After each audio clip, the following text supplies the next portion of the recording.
Check 1 2 1 2 testing 1 2 1 2. What's up, everybody? It is your boy Doggie Diamonds. This is Doggie Diamonds TV. As you know, um, I had to push it back by a few minutes, but I'm here on time. And today I'm gonna bring the homie on. He's on the screen. What's going on, bro? Let the people know who you are, who you be. This ain't your first time here, but this might be the new audience first time seeing you. So let them know your name and everything. Cuba in the building. You know, my sound is good. Sound good. You sound good as we gonna be. I got the microphone, so I'm gonna sound pristine and everything. But as far as you, but you sound good. Let them know who your name and everything though. It's Q Butter, Zag's the Movement, Zag Studios, Black Power of everything. That's Q Butter. Got you. So well, how you got the name Q Butter? I always ask people the origin of their name because people like to ask me what's the origin of my name. So what's the origin of your name? Well, I'm Q. That's my name is Q. Okay. But I got Butter from the studio. I used to do a lot. The studio, like a lot of situations, and got you. It's kind of smooth and shit. But no matter what's going on, I can mix come out good. No matter what's going on, the studio won't be working. So, All right. So you've been doing the studio thing and for a minute now. I remember when you at the new location. I remember you at the old location closer by me, which was on Underhill. It was Underhill. Rogers, yep. Rogers. Okay, yeah. I remember that over there. So you're very vocal. You're very don't give a damn. You tell it like it is. You basically a straight shooter, no filter. Some of the things you said in the past caused you to have a few rivalries with people. Did many of those issues get resolved? I ain't worried about them rival. When you talk about people, wasting money, dudes talking about building schools, dudes talking about helping the community out. We got 2 locations now in Brooklyn. Okay. Right now, we're about to be in Atlanta. We're going on almost 200 students. The institute is growing. So as with you tell me like you stop paying attention to certain shit. It's like ain't got no time for that. Like, Just do the work. You're not trying to help. We really are helping people over here. So them rivalries was. I guess that was an introduction to YouTube, and I ain't really know how the streets work. And it's like it was just really just about talking. I ain't really about putting on work. So when it comes to the institute, what is some of the things that take place in your institute? Regular education. Right before this one, I'll forgive you, the audience. I didn't get this fully prepared like I was supposed to, but I was working on curriculum for Western civilization. I teach social studies. I teach math. I teach STEM. I teach science. The grades are broken up. We do something called zone proximal development. We pretty much group the children together, and by maturity, of course, first and age. So kindergarten and first grade, second and third grade, 4th through 6th, 7th through 9th, 10th through 12th. Next year, I will be breaking up the 4th through 6th and the 7th through 9th and splitting them up into another age group there. We teach all subjects. Everything is from a Black perspective. Everything is STEM-based. Everything is about, developing the future minds that we can depend upon to actually carry our sustainability. We know we're heading to a space where Black people want to be taking care of ourselves. So we need to have the minds available to do that. And you have people that are, like social studies. The purpose of social studies is to develop somebody who's productive for society and who understands society. And if you got a bunch of white people teaching, 80% of teachers is like white women. So if you got white women teaching Black people how to be productive to society, that's already an L right there we're taking. So I take a lot of pride in the fact that my students are performing well and beyond the typical standards. To be in the institute, you gotta be homeschooled, you gotta be Black. First and foremost, you gotta be Black. So and you gotta be pro-Black. Just give me some regular Black person. You gotta be about that push. Your children gotta be motivated. You gotta be motivated about getting your child to the next level. You could be hood, you could be, somebody from the upscale neighborhoods, but at the end of the day, you need to be about progressiveness with the Black community and progressing it with yourself and with your children at first. So, that's kind of what it's about. So to segue in that, which is perfect, the music at one point, you had all types of music, but you did have pro-Black music, which later was named into conscious music, conscious hip hop. and then it's just gone. And you put out a song a few years ago trying to restore the feeling of that. But is how difficult is it to make music with a message and get the masses to listen to it? I mean, making music with a message for me is easy. But getting the masses to listen to it, that's another challenge, you know. And that's just for anything, you know. Somebody can make a good product, and then you got to get people to buy your product. You got people to support your product over the duration of time that you're in business. So, you know, I'm privileged to be able to make music. I have my own music studios, you know, the session going on right now, and to be able to put out music that is conscientious, and so that when my children can look at it, my students, you know, all my students all over the country know my music, and the parents listen to it. That's you know, that's dope. You know, like, I want to have the masses behind it, and I'm sure anybody who's a conscious artist will want to have, you know, the masses of people behind them. But the reality is that the industry wants people to be dumb. You know, the world likes dumb people, and so they're not going to promote music that's out there that inspires people to be intelligent and to think for themselves and to pay attention to all the different intricate aspects of society that most people are, you know, taught not to pay attention to. So, for the people who don't know, who controls the industry? Corporations, white folks. With the small hats, right? Small hats, the white folks, and then all they underlings. Yeah. So what is, because I want to convey to the people from your standpoint, from the standpoint where you come from, what's the benefit of the music having our people dumb? For them, you got longevity of consumership.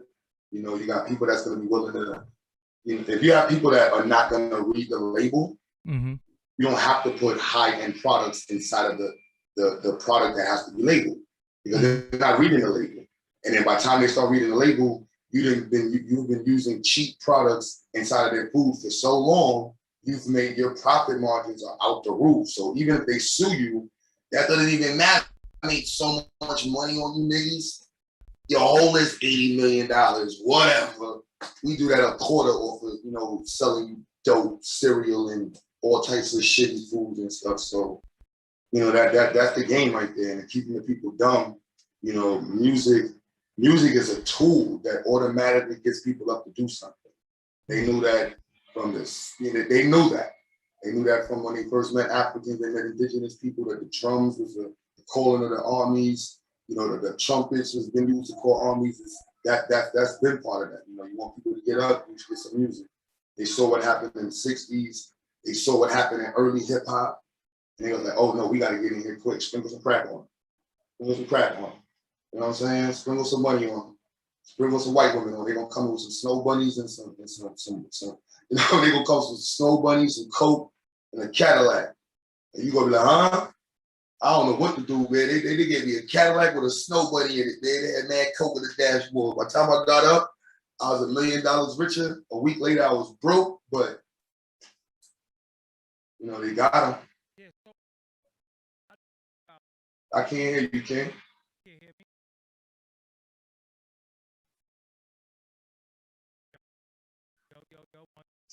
Y'all hear Doggie online?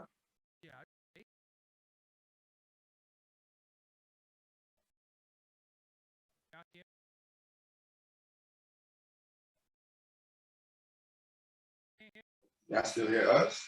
Yeah, I hear you. I hear you. I can't hear you.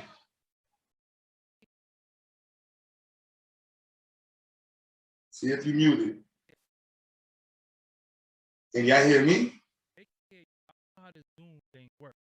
So where would the Zoom show that I'm muted at? I can sort of hear you now. Yeah, I don't know what's going on with this. It be going, nah, I'm not muted at all. And I see the mic, but can you hear me? I hear you. Okay, I don't know what that's all about. See, the powers that be is messing with us. But yeah, let me get this back together. Hold on, what did I do wrong? See, I'm getting it twisted. Hold on. Oh, here we go. Is that better? My mic better? Yeah, your mic is better. Hold on 1 second. I just messed something up. What did I do wrong? What did I do wrong? Okay, here we go. Okay, you can hear me?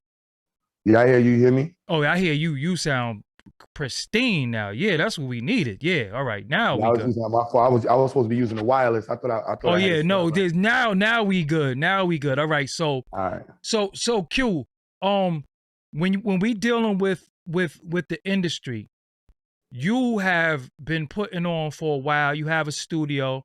You have various artists that come through. What is some of the things when these artists come through?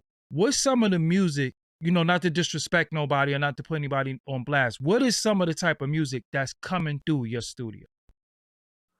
Drill, drill, melodic rap. Believe it or not, I ain't gonna lie. Drill brought rap back in a different way in the city because you got to rap now. Like dudes wasn't rapping for a little while, and it brought back a little wittiness to it. When we did the I don't know if I recorded my team. We recorded the Big Drip song, and we used to record a lot of like Fabio Foreign's music and what you call it. The whole team is music. Shout out my man Bino, Gino, all of them, and JD. I'm mad they beefing right now, but we was recording all of their music, and from battle rap artists, we did Loaded Lux projects and Math Hoffer projects and DNA projects and Clips projects, and just did a project with Slave Sever. Like it depends on what industry you're in. So you got battle rap, they make their music for their audience. So like that's just their audience music. The young boys, they're making drill rap. Drill rap, a lot of money talking, a lot of beat, talking about beef and your ops and So, but I want to know that type of music. How does that help us? it doesn't. That's what I'm saying. But it's industry standard now, though, especially in the K, especially in our town. It's like if you not, what don't you think that that's a part of what they want these young dudes to be talking about? Because it lead look what it lead to on the street. Of course. Yeah. You got to go back to the root. Who they finance gangster rap. Mm-hmm. Like at the end of the day, they was in the boardroom and said we could either promote this type of rap when it was in the '80s, or we could promote this type of rap. And more than me how they played around with choosing different artists. Like, oh, we're gonna get this artist and turn them into this. Let's see how they respond to this artist. Let's see how they respond to this artist. Oh, look what happens when we use this type of artist and promote this type of image with them. They've been playing that game. Look at Onyx. Like anybody go back and watch Onyx music videos, bro. Shout out to Onyx, but that was a complete game. Yeah. Complete game. Like they was making us believe. They got behind the scenes with like, act like this. Yo, do more of this in your video. Act like this. Do a mean face. And it had me as a kid looking like, damn, I want to be like that. I used to look at Redman like, yo, I want to wear my hat like that. I want to be just like that. When I saw Wu-Tang, the gold teeth and the 5%, I'm like, oh, I want to be like that. And they knew they had the kids. They knew that from the 60s and 70s. It's just that the 70s kind of matured up and they couldn't beat them in the head no more. So they was waking up the dudes in the 70s. So that old R&B music, they was waking up. So once they realized that the R&B dudes in the church wasn't messing with hip hop, and you got these young dudes who are making music in the back of their apartments in the Bronx, in the middle of the star, in the back of Jamaica, Queens, making music that is like reaching the world. I'm talking about viral. Imagine no internet, none of this stuff. And your stuff shooting. I'm talking about shoot 10. And you up there like, what? How the hell is this in California? Damn, I don't know how this thing ain't stopping. Yeah, this is, we in the Matrix, so definitely in the Matrix. Everything happens. So cause with the industry, a lot of other things, a lot of other agendas is pushed, a lot of things are pushed. And I know when some of it come through your studio, we gravitate towards the beat. The beat is the soundtrack, and you be like, yo, it got a nice bounce, it's knocking and all that. But as far as the substance of the lyrics, dudes ain't saying nothing. And it's like that's what the industry wants, and if we talking about our community, how has a lot of the music that came out, how has it hurt our community? It's just perpetuating the ignorance. You know, when you got people that are born, you know, 4 generations in the projects, 4 generations in poverty, and they're promoting, but it's 2 sides to it. So I'm a straight fact. You know, you're promoting lifestyles that one you can't afford, one that are a lifestyle is attached to you know, not just detrimental repercussions, but exponential detrimental repercussions. Like when we're seeing these brothers die in the industry right now, that's because they were living lifestyles that were extremely detrimental. And everybody around them was, you know, sniffing coke, doing all types of crazy drugs with the snow bunnies. And it was like, your body's not designed to live that long, live in that way. And when we look at what's being promoted, all these young boys, that was the 80s. You know, dudes was dealing with the coke in the 90s and all that good stuff, and the Sherms splits and the Woolies and all that good stuff. This era, they doing Hennessy on top of lean, on top of the most exotic weeds, mixed with on top of all types of, I don't know what they mixed on top of the blunt. Your heart isn't designed to deal with that. And you got younger people taking it on. So we only see the celebrities who die, but there's countless brothers who are following those lifestyles who are ending up in these hospitals, who ended up drugged up, mentally burnt out because they were trying to follow a lifestyle that's predicated on your loss. You know, it's not built off of you saying this lifestyle is going to develop you into being a powerful Black man. No, this lifestyle is going to empower you to be broke. It's going to empower you to get beef. It's going to empower you to get into a circle of people who are so jealous of you that they would rob you at the first chance they get.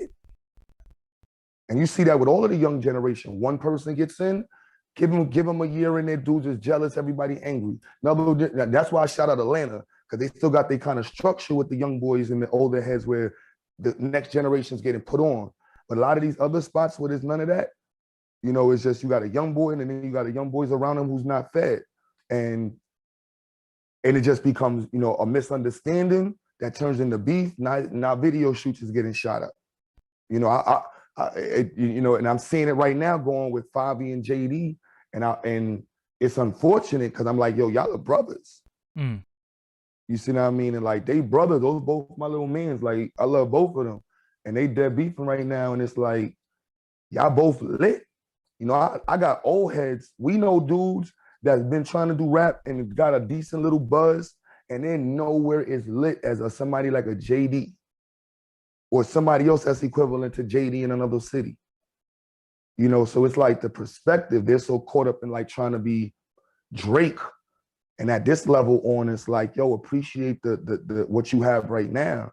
And I've seen it with so many different artists. I'm talking about homeboy that was in the case with 6ix9ine, used to record in my studio.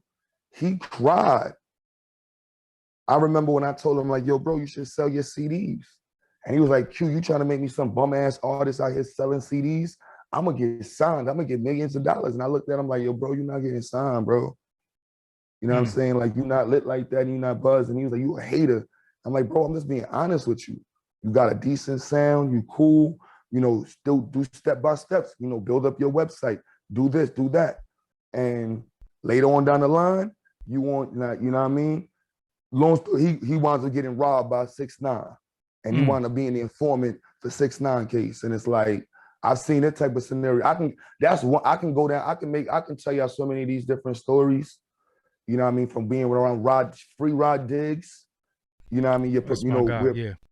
You know, but we're perpetuating a lifestyle that we cannot, it's impossible to maintain. You know, even if you don't get killed or go to jail, your heart is on a, you know, anybody can die anytime. But we're going to say we healthy and we trying to live long.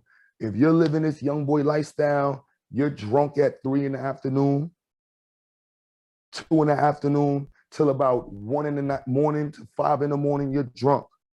You're on ecstasy pills, whatever them things is, you're on one of them white shits. And you smoking weed all day long. Your body is not, you're not drinking water. And you're not even eating. A lot of these dudes don't even eat. That's why they be like 110 pounds. And then they pants off their butt. And then you going through beef, you arguing with different chicks, you speeding around, your body's in a state of hypertension already. You just asking for a heart attack. But why so is we that? see- But why has that become? Because the point I'm trying to drive home, and you know, and I know, why is that became industry standard though, to live your life like this? Why is that? Because I want the young boys to understand that, you know, y'all being set up to, this is what the industry wants you to be, because they don't want you to live, and you're gonna make money, and then you're gonna have to eventually give it all back to them because they own most of everything you doing anyway.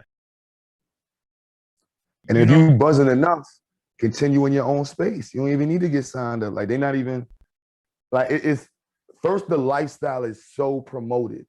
Like, the gangster lifestyle in America is America. Like, I had to tell a parent that gang life is American as American pop. Like, if you don't understand that, welcome to America. Watch Gangs in New York for people who never saw that movie. York, like, America is gangs out, from the Irish to the Mexicans to the Jamaicans to the Haitians. Wherever you want to go, America is a gang country. If you don't understand that, that's what it is. You got Bloods who are in political offices. You got Crips in political. They just had a report talking about how the Mexicans in California had police doing hired hits for them just like a week or two ago. Some old, like, this is the country we in. The ideologies behind being a gangster, the immortalization of some of the, you know, the gangsters and some of the FBI agents, that's not Black. That's American. You know, like, we didn't make Scarface. We didn't make Goodfellas. We didn't make Godfather. And nor were those movies made for Black people. We just happen to be in a part of the sector of the country where the education is so low. And when you have low education, unfortunately, values become lessened.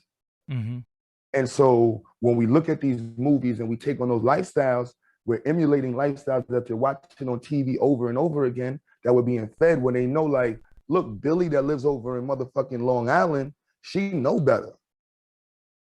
You see what I mean? It's different than little Ronnie over here on the 11th floor, whose mom's is like at least only about 12 years older than him. His father's locked up. His older brother got shot. His cousin got shot. His sister's a trick, you know, or selling pussy. Like, and that's, I wish I made this stuff up. I can't even make up crazy scenarios anymore. I done heard so many. My mom's is a hoe. She put me on the strip. My father's my pimp. Like, I done, what story you need to hear that ain't come out the hood? And so when we're watching these television shows and it's speaking to our lower self, it's speaking to that ignorant side of us that we're experiencing every day. It's like, look, I want to be like that too. I want to be Tony Montana. I can do it all. I can sniff coke every day and smoke weed every day and be rich. You know what I'm saying? Like, and that shit got in a lot of our young brothers' heads. And I watch it. That's part of the reason why I made a music studio. Because believe it or not, you know, outside of the barbershop and a jail, the music studio is probably the closest connection you are to the street if you're somebody like me. Like, I'm talking about, I know too much, you know, and I try to tell her, like, I walk out the room. I don't want to know. Yeah. I mean, I don't know who shot who beefing with who gonna run down on who. Yep. Yeah, I'm out of here. You know what I'm saying? I don't need to know all of that. Well, they go ahead. What you about to say? Nah, but I was gonna say that the young. I can't hear you. You went out.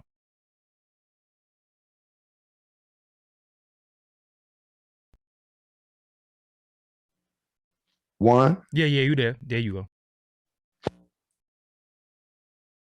You went out again. You was on and then you went out.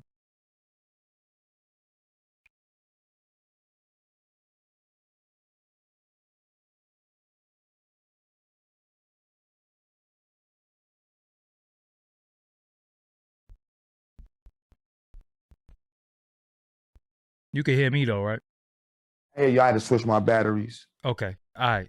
Yeah, so my bad, y'all. Okay. So you know, the you in the studio, how could we get, if possible, without them saying, yo, Q, SMD, how do we get these dudes to get from industry standard to reality based of what's really going on?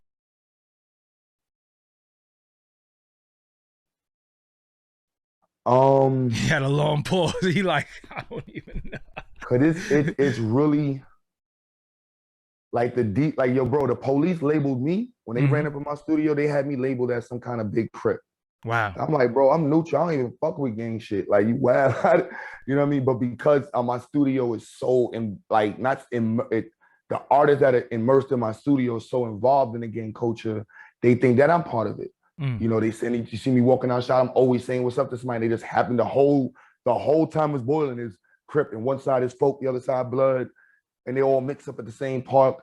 And I work with everybody. So it's like, now how to reach them, I look at it like Facebook marketing. You know, you really don't sell somebody advertising. You sell somebody the possibility that somebody could actually be motivated to take on what you're selling. So like Facebook, they sell impressions. So to me, we have to increase the magnitude of impressions that's in their minds. You know, like I had an idea of like mass marketing. Like you see how they got Black Lives Matter, we need to mass market to Black men. Then at the same time we're mass marketing to Black men, we need to promote local advertisement, you know, videos on local advertisement. Then at the same time, a lot of these old school rappers is broke or willing to do work in the community, or both, or they up and they willing to do work in the community, start stringing them up. You know, I think also the street culture and the arm culture, you know what I mean? Like that old arm play, I'm gonna put you, need my arm because these big homies is behind you. That's kind of all over the place right now in New York. The big homie is the dude with the bag. He could be 17. If he got the money, he becomes. Yeah, it's all over the place right now. The scamming messed that up, and then the big homies got back involved, and then they wound up being rats, and it just got crazier and crazier. And so it's like, for me, I just thinking about it from a marketing perspective. Like we want to get into their minds. So even when in the studio, I try to talk as much possible with them about, you know, being pro-Black. Anybody that comes to the studio knows how pro-Black we are. We know what we're doing. We, you know, try to motivate that image, promoting that image. Because you got to think about the things that, what is the industry using to go against that? The industry is giving people millions of dollars to have naked women in their videos, to promote guns in their videos, violence in their videos, fast cars. Then they're putting millions of dollars to promote these videos in which they spend all this money to have all of these, you know, these items being depicted in these videos, just to portray this lifestyle that they know American people love. And so we have to fight that fire with an equivalent fire. And for me, that's like, that's why I'll keep my gold teeth. That's why I stay hood. That's why I tell people, like, I scrap. Like at the end of the day, like the young boys understand, if you don't scrap, you don't understand the street, they're gonna look at you like you crazy. And so when I meet educators and I meet certain people that's like scared of kids, I'm like, bro, we already lost the battle. If the educators and the leaders can't even talk that they scared of the kids, you wild, and you got to be willing to walk right there in the nines. You got to be willing to walk right there in the South Side, walk right there. And I met people in the conscious community that didn't even know Bankhead, Atlanta existed. And I'm like, where's the hood? The West End is like, that's the West End. I want to go to the hood where the people from Atlanta's at. We in the East Side in Detroit. You know what I mean? Like we want to get to them parts. You know, when you looking at the, like, that's why everybody loved Nipsey. Nipsey never left Compton. He never left his hood, Crenshaw, all that spot. Like if we lose control of that, and the leadership can't communicate with the next level of youth that's coming up underneath them, you already got an issue with power. You know, so if they don't know that you're willing to scrap, and they don't know that you're like, look, bro, we're not going to police, but we gonna handle this. You see what I mean? And respectfully, we don't go that one. We don't want to go that route. We want to go this route. We want to elevate. You know what I mean? And like the OGs got that energy, but the OGs right now, I don't know. Like I'm not a gangster. I don't have a street name. I ditched it in the street. I'm known like for being cute. You know what I mean? That's who I am. You know what I mean? That's it. I'm not no big. You know, there's dudes out here that's murderers, gangsters, real big time murderers. You know, and that's not me. And it's not that these dudes are back in the street and they're here. It's really up to them to put pressure, but the young boys ain't hearing that as well. So it's gonna take us taking a real strategic approach, saying, look, we want to market. We know y'all need jobs. We also got to level up. You can't, it's hard to talk to a kid who got $600 shoes on, $400 pants, a $300 belt, you know, an arm bag that's $450, you know, a pocket full of with $60,000 in the arm bag. With 60,000 in the arm bag, and you looking at him like this little punk ass kid, and you're like, look, that's what he's around. You know, and it may only be for this long, but while you're talking to him, that's all he's understanding. Mm-hmm. And all he's looking at is other people who got that bag. And it's like, yo, bro, that shit is fictitious. You know what I mean? That's not the real world. And so it's hard to tell somebody that's not the real world when all they know is poverty. Yeah. All they know is the bag talk. Me and Blizz talk about this. Karim Blizz Johnson talk about that. What did that do to us as a people? I gotta get that bag. I said, you know, it's two-sided. I'm not gonna. I've seen a lot of people become different individuals just by merely focusing about the bag, and not on a street level, but by saying like, I want to become official. I've seen a lot of dudes who are not official. Dudes ain't nowhere near finished school, just jailheads. You know what I mean? Barely rap, and then they started rapping. Now they like, yo, Q, I'm trying to get my record label together, and then from there, now they doing real estate. You know, and they're flourishing in real estate. And I know a lot of brothers like that who went from trying to start a record label, now they got a cleaning company. And they took the same mindset that they had with the record label, going hard, making a website, trying to put the artists everywhere. It's like, you know what, Q, I'm done with artists. I'm gonna put this energy into my store. I'm gonna put this into my clothing line. And I've seen a lot of brothers take that energy and focus it in there. Now, the bag talk, though, is poison. You know, to be honest, it's to be that, you know, bag talk is, to me, is like service and money talk. So if you want to like service and product talk, so if you're talking bag, you're talking about, I got this much more products, I got this much more services, I'm doing this type of endeavor with these products and services. But you find that the youth are just focused on the bag. You know what I mean? So they're not looking at like, yo, I got to start a business. I got to come up with a dope service. They're like, yo, I just got to get to the money. So I don't know what you're talking about. I need 10,000. It's like, what do you need $10,000 for? Yo, I'm trying to get to this bag. And it's like, all right, what are you going to do with the bag? I'm going to get some more bag. And so, you know, and I've seen some I've seen young boys. Yeah, I've seen some young boys from Brooklyn and Atlanta with full-blown houses and Maserati cars, bro. And I'm talking about young boys from Canarsie, little scamming ass motherfuckers. And you know what I mean? Like, get it how you get it, as long as you win it, you know what I'm saying? So I ain't gonna tell nobody what on that level, but at any dime, you gotta be smart with your money. It's just like a YouTuber. You got YouTubers who are popping, getting all this YouTube money, and then the ball drops. And it's like, what did you do with that YouTube bag? You ain't buy a camera, you ain't get an office space. Like Doggie has an office space. You know what I mean? Doggie could have an office space if he don't want an office space, or if he has an office space. I've met him in his office space. I visited space and seen other people say, hey, there's Doggie Diamond spot right around the corner. Yeah, and the white people, yeah, and they're up the stairs, go around the corner. Yeah, he's over there. They tell him, yo, he's back there. Whenever you come to my office, they be like, oh, you went low again. They already know who. I went low again. I don't know why. You back good now? Okay, yeah. As soon as people used to come to the office, the people in the front used to say, "Yo, he back there." They already. Yep. Soon as they see a dude coming with gold teeth, hoodie, yo, he back there. Yeah, he's over there. But you couldn't. But another thing, you couldn't just walk in there. So they just knew. You know what I'm saying? They would hit me and say somebody's coming. Plus, I wish somebody would, but that's a whole nother story. We ain't going.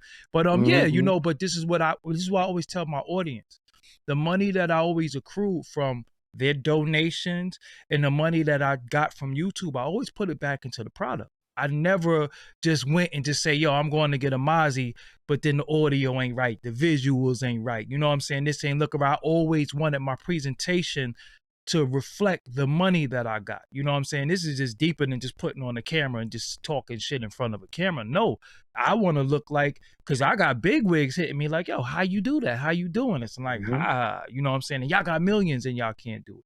And I don't got what y'all have. One of the way, and you're right and exact when you say, because it is tough to get through to somebody who got more money than you. You know, so, and how do we devalue money when we in a capitalist society? And that's the problem, because the little dudes be saying, you know, I was going to do this situation with this kid, you know, this Instagram comedian. And all he was saying is, yo, I just want a bag. And I'm like, yo, but it's things that you have to do to get the bag. Like the bag gonna come, and when the bag come, it's gonna, the cup gonna run over. It's not gonna stop. But they will take a quick 20,000 and then look for it somewhere else. And that's why they give up everything. They giving up their ass. They giving up everything. They giving up their publishing. They giving up everything because they just want to physically see their money. They don't want checks. They don't want bank accounts. They want cash. And I was trying to explain to a lot of young dudes like, yo, you want sustainable money. You want, you can get 20 racks right here, but I'll take I don't want my 20. I'll take a slow 5 for 10 years. You know what I'm saying? Instead of getting 20 one time and then I'm out the game. You know what I'm saying? I'll take a slow 5 every month for 10 years. You know what I'm saying? And they don't get that because, like what you said, coming from poverty. So when this dude was just eating oodles and noodles, now he eating Ruth Chris, what you gonna tell him? Because they don't plan on living long anyway.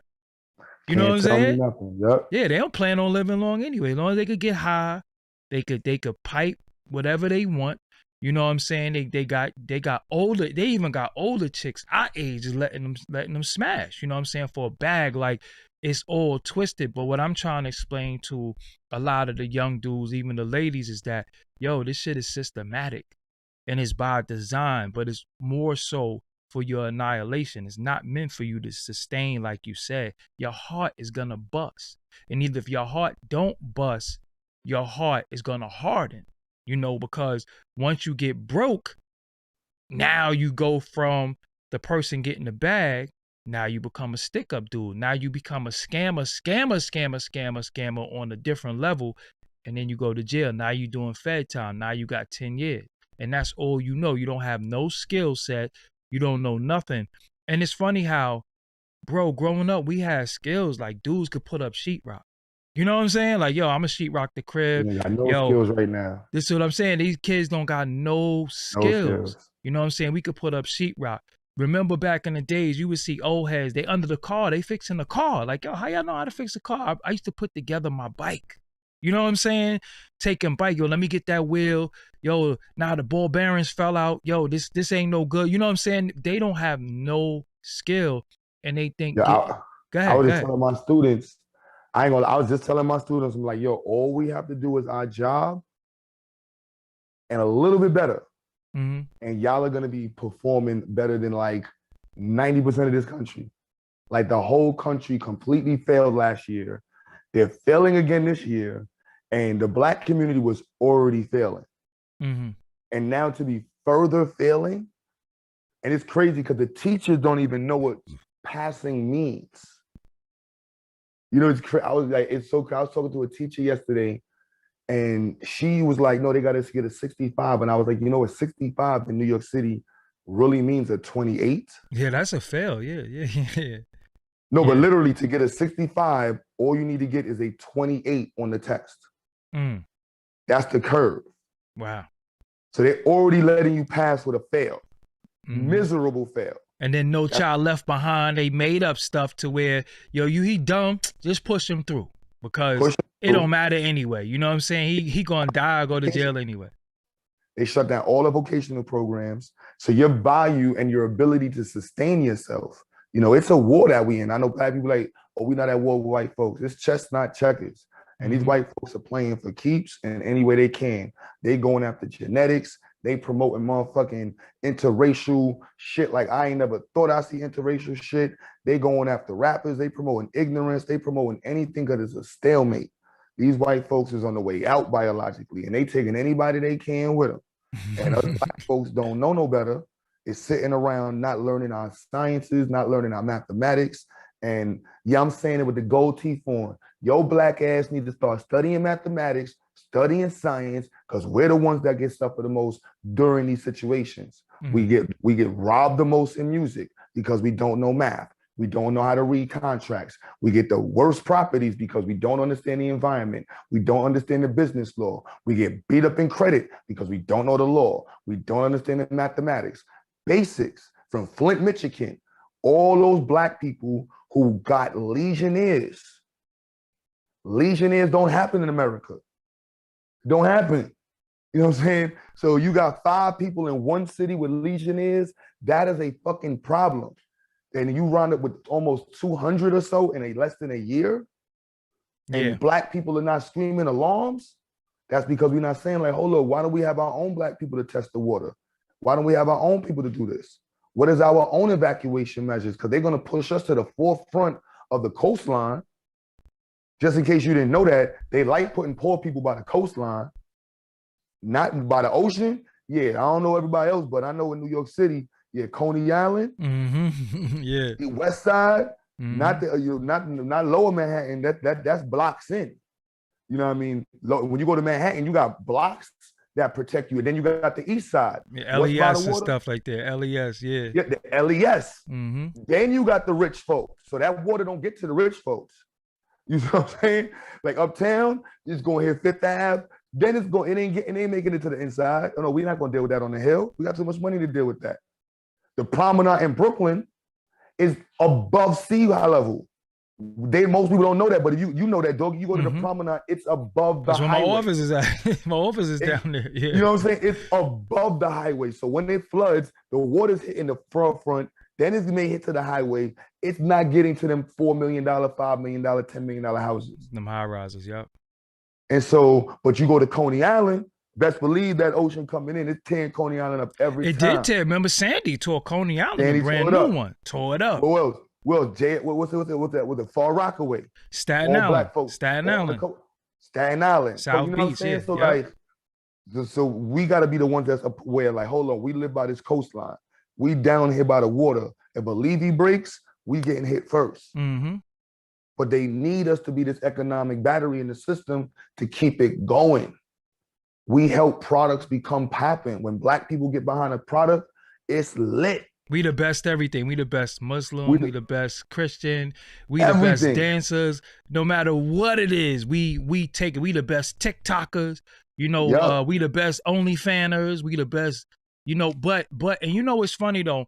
I had just said today, bro. I'm trying to find a shout out to Sincere cracking up for the donation. You know what's funny? I just said today on Twitter, and I'm trying to find it really quick because it was just very significant.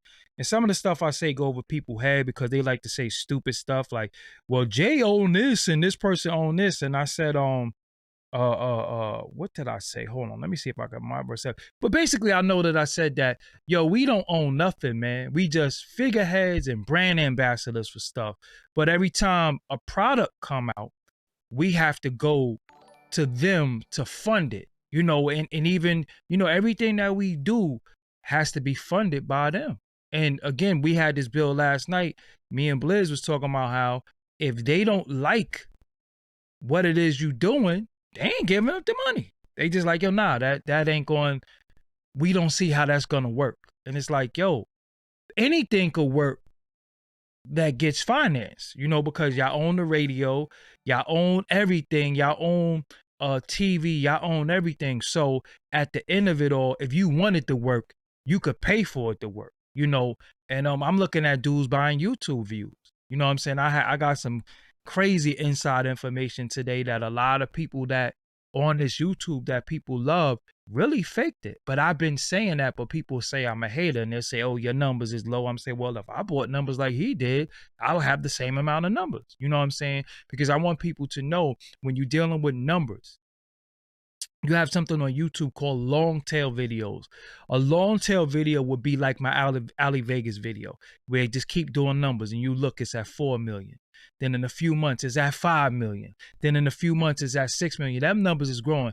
These other guys is getting to 300,000. It's always the 300,000 and 400,000 views. And then it stops. It never goes past that. It never grows. That's because they paid for that number. In the way that it tabulates now, because YouTube don't tabulate a certain way. And I keep trying to tell people that, but I ain't knocking nobody hustle. Whatever some of our people is doing to fool the people and get the people in, that's good. But I just want mine's organic. You know what I'm saying? And because I know at the end of it all, somebody else is really, really pushing the buttons and controlling it. And look how dudes be willing to just sell themselves out for this, that, and the third. And then they start fronting, and they just the first thing they come and say is, yo, yeah, he owned this. Yeah, he did. And I be like, no, he don't. No, he don't. Look, most of the black men who get pushed to the forefront can be fired. Seriously. That's a fact. When you the owner, you can't get fired. Yo, when I tell people I don't have no, I'm not interested in government funding, they be like, what? I was like, bro, we good over here, man. Our little struggles is our little struggles. That's just what it is. They be like, nah, B. And even with the studio, they was like, yo, Q, why you don't work with no labels? I'm like, I didn't get into this to make fuck with no label. Like, bro, like in college, I wasn't making shit, and I would have had to get a degree. And so for me to be able to do 70, 80,000 or whatever amount of dollars I did a year as an engineer, man, listen, I am beyond thankful for that skill. And so when I meet artists that's like not making any money with their stuff and spending all this money to look like somebody, and it's the same thing like you said on YouTube, when you got people who don't grow their audience organically, they're spending all this money to make people believe in them, and at the end of the day, you're just a fraud. Yep. You know, so if you were government funded, the government, you would have to put together a curriculum that they approve of. How does that work? A lot of different stuff they approve of. They would have to approve of it, or you're not getting the bread. Not getting the bread, you're not getting the bread, you're not even getting the open, you're not getting to do a lot of stuff. And it's not, you know, like I said, I was talking to a teacher yesterday, and she's teaching Black and Latino kids, and she got white people telling her what to do, people that don't even know what to do with telling her what to do, and the babies are suffering. I said, no, if I learn today that what I'm doing is not good, tomorrow that shit is thrown out. You know, and people are like, yo, Q, are you certified? I'm like, no. Did you finish college? No. Did you drop out of college? Yep. And you got your own institute? Yep. Yeah, because who said that they piece of paper validate you? The work, listen, the work validates us. It's not, you know, because some people got a piece of paper and they don't even utilize it's people who got degrees in political science. If you go into political science, you're either going to be law enforcement, you're going to be in politics. How you got a degree in political science and you owe all this student loan money and you the head buyer in Target? Yo, left and right. Left and right. In respect to you for being the head buyer in Target, you probably getting money, but now you owe. So the people like us who said, yo, you know what? I'm going to learn, I'm going to be self-taught in many things, and I'm going to teach others, but I'm going to put in the work. The work validates everything. You know, because the piece of paper don't mean nothing if you ain't got the track. The track record becomes your piece of paper. Because when people say what you do, you can say, well, I did this, I did this, I did this, I did that. And I can verify all that. You know what I'm saying? Right. That becomes your paper trail. But you got people who got that piece of paper and they dumb as hell. They coming to us. You got to think it's people who got degrees in journalism that's biting my interviews and biting what I'm doing. I ain't got no degree in journalism, but I put in the work. You know what I'm saying? I put in the work as a journalist, you know. So when you got these white boys who's, you know, verified on Instagram and verified on Twitter, and they write for Associated Press and they this, that, and the third, they trying to get the stories and the information that I'm creating via being able to get to certain people, and they have to write off of the narratives that we create. And this is what I keep trying to tell our people, like, we have the power that we keep relinquishing our power because we scared. And that's just really what it boiled down to. We scared, and we really, really want to be with them, and we want to be accepted by them. And when I say them, I'm not even talking about a particular group of people. We want to be accepted by people who don't care about us, because even some of our own people don't care about us. You know, because they're capitalists. They don't see color. They see green. They see money. They see, yo, I want to get to this bag, and I get it with anybody, and I'll do anything. If I got to denounce the hood, if I got to denounce my own people, I'll do it. And that's where you get like the Jason Whitlocks, and you get different people that's going to talk crazy because they get that bag. And then when they get kicked out the whip, the Stacey Dashes and people like that, then when they get kicked out the whip, then they like, yo, you know, I made a mistake and all that. Yeah, but if you were still getting money, you wouldn't see that. You know what I'm saying? But so are you? We did a video, and the name of the video was Q Butter Goes In on the conscious community, but the conscious community was spelled C-O-N. We did a video. Got a couple of, got some views on that. Where you at with the so-called conscious community in this present day? I love the conscious community, honestly. It's the community. The people who have the tech. And I think the platform kind of leveled out. And I think that needed to happen. I think people need to go through bullshit. I remember I said it to a parent a long time ago. I was working, I was like, the world has to learn. And not just the universe has to learn. And that's through experience. And so we had to learn what derelictism looked like as conscious leaders. And so we needed it. We wouldn't know what to do. And we didn't have somebody come up and say, I need $25 million or raise a school that's not going to open, or I'm going to be selling you a bunch of Bibles and this and stuff, or join my group and I got all these weird looking buttons on me and I'm a weird pedophile, but you can join my organization so I can take your wife. We needed to go through all of that bullshit to be able to say, like, look, this is why we don't do this. Because we remember all of these fuckbags who pulled up and did this to these beautiful people. Like one thing I like when I talk about the conscious community, it's the people. Like when I go in hip hop audiences, the vibe be different. Like people are very envious, jealous, like just low. The conscious community. Like if I ever need, I can go anywhere in this country and be taken care of. My family good. Like people support. Like you got to hear the phone calls. I've had people call me up crying, thanking me. But that's the people though. But I'm talking about, not to cut you. See, the people are the greatest. That's what we that's what we do it for, the people.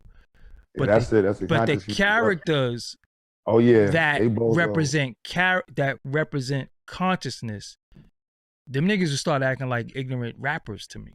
So I was like, yo, I'm not going to deal with them.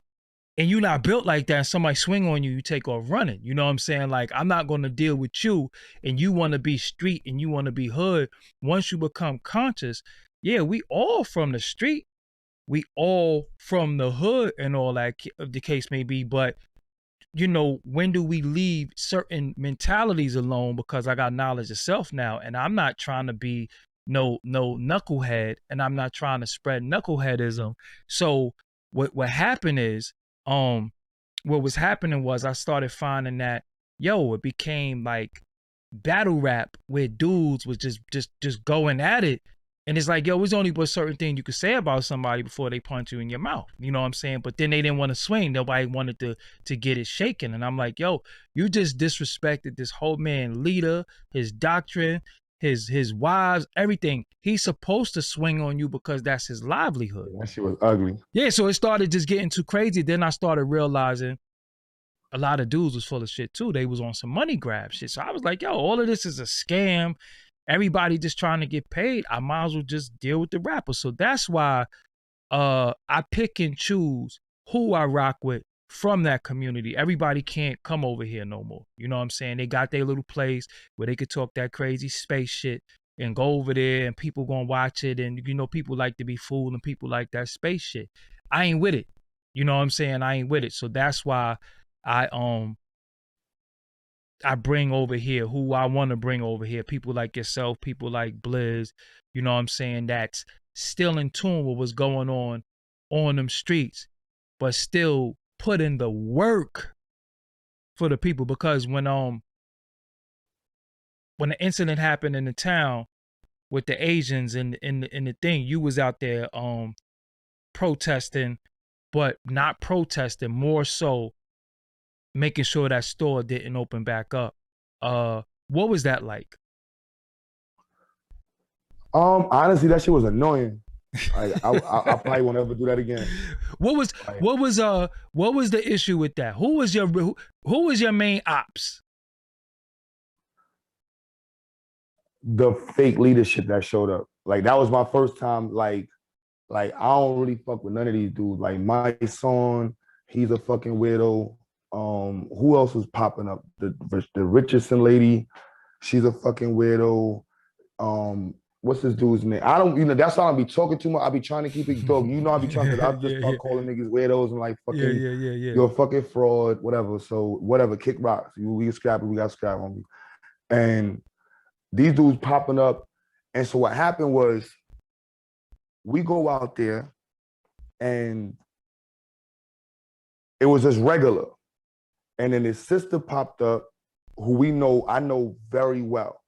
She's like, you know her too. She promotes on Facebook. She does the MetroCard shit where she goes out and swipes people on the trains, and she protests against the police, and she's always going against the police.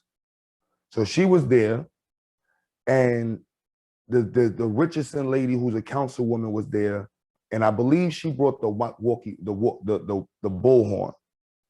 And once the loudspeaker came on, the niggas' hat started coming off, and they kind of told the lady to be quiet because she was saying her truth thing, and she told her to shut up. And I was like, that shit threw me all the way off. She kind of grabbed the mic, and then my son was there with the Richardson lady. Uh-huh. And I just saw it as like the real rights who's putting in work is on this side, and all the ones who just want to be with the bullhorn and the cameras is on this side waiting for the news reporter to come. And then that situation started a friction, and then this dude touched me. Like he was like, yo, chill, you need to calm down. And he didn't know I had like 10 dudes with me. Mm-hmm. So soon as he came and did that, they was on him. It was about to be a situation. Yeah. So now everybody looking at us, and then we like, we going across the street. So when we walk across the street, the police is eyeing us. So we start eyeing them. Like, fuck y'all, suck a dick, all that good shit. And next thing you know, we start getting it on with the police. Not really getting on, but it was a situation with the police, and that got into the daily news. And from that situation, we was like, yo, we're not really gonna mix up with too many of these people like that no more. Even down when it was the protests, you had white boys, you had weirdos popping up. I had this whole, this sweet boy tried to, yo, Q, can I hold your RBG flag with you? I had looking like, man, I smacked the shit out you. This next dude had a Spider-Man outfit on, talking about, can I take a picture with the RBG flag? I smacked the shit out you. We said that about 30 times. Like, my man, if you don't get the fuck away from me, man. And we out there suited and booted for the situation. And we a bunch of bozos. Let's go back to the studio. Let's go back and focus on these kids. I ain't got no time for that. Like, we fight the battle every day. If you just showed up to the battle because of a protest, that's for you. Like, you go get your energy off. I don't need to be there. I don't need to be there. So they came trying to hijack the movement, basically. Oh, no, they definitely hijacked the movement. And that's when I really started seeing, like, oh, these dudes is storm watching. Anytime there's do you know them insurance dudes that pop up? Ambulance chasers. The ambulance chasers, they straight doing that. And then when the sister called my son out, and the other lady and the father called out Black Lives Matter, honestly, the whole community should have ran in them niggas' pockets, man. Straight like that. Like, that's just, and people didn't like when I said it about Umar. And all these people are like, look, B, at the end of the day, if we really have war and we really fighting this enemy, we need every resource to be dedicated towards the movement. We don't got the room to be letting people waste what we have, because at the end of the day, we don't have shit. And if you taking it and wasting it on nothing, you see what I mean? You buying fake guns to make it look like you got guns. No, you looking stupid. We need real guns. Who got fake guns? I'm speaking hypothetical. I'm like, come on, bro. Like, I'm talking about books. I'm talking about books, y'all. Okay. I'm just saying, in the analogy of war, you got people out here trying to act like they're at war, and they're buying fake guns for the internet just to make people in the conscious community feel like they're at war. You see what I mean? You got fake dudes. So when you got the dude that was just did the NFAC dude, this dude is Grandmaster J. Grandmaster J, he's walking around in Amazon motorcycle outfit. Nah, come on. Airsoft shit. You see what I mean? Like, you got all of these brothers out there going to buy a bunch of guns to go off and look like they're ready to go to war with white folks. And white folks looking at them niggas like, yo, we gonna sit inside right now. That shit cute. But at the end of the day, when them bullets went for sale, all the white boys are the one that bought all them bullets out. You know what I mean? They was laughing at Grim. They had dudes out there with 22 caliber AR. Yeah. What you ain't hurting nothing. You're not doing nothing, man. They caught him with the, yo, they told him, yeah, come out here and take pictures. We good. All right, look, once that nigga puts his gun in the air, I want Officer John to stand in the direction of his gun. This nigga don't know the law in Kentucky. Got him. Yeah, you aim a gun in the direction of any federal agent. That's a big crime. Got him. Got him. You know, we ain't even gonna give you no jail time. Yo, just do me a favor. We need your social media. We need your phone book. We need the list of every single person involved in NFACT. And we need every email and message that you sent for the last 6 months. You want to go home tomorrow? And that's how they playing. So for me, I'm staying the fuck away from everybody, man. I got books for Black kids. I'm reading. You know what I'm saying? I'm with you, dog. In the conscious community, I ain't trying to sell nobody no gold water. You know, I ain't trying to sell nobody no motherfucking, you know, some iodine, no magical puff, no minerals, you know, no magic rock. I'm a motherfucking atheist. I don't do spiritual shit. You know what I'm saying? I'm about thinking my way through what I gotta think my way through. I meditate so I can think better. That's what I'm about. And if that's not where you at in the conscious community, I stay the fuck away from you. And a lot of people don't like me like that neither, because I stay like this. I'm not gonna do the, you know, the dashiki run. You know what I mean? We got the, you know, you got the dudes that put on suits, and you got the dudes that put on the dashikis to make the people in the conscious community feel good.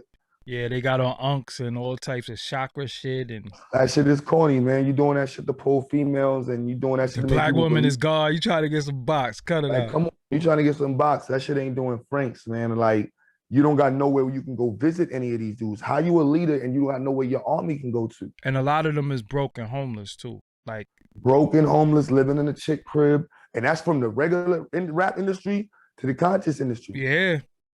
And so for me, I'm like, I'm not, yeah, I can give somebody a place to stay if you need me. If you need a place to stay, I got a couch for you. I got something as long as you're ready to work.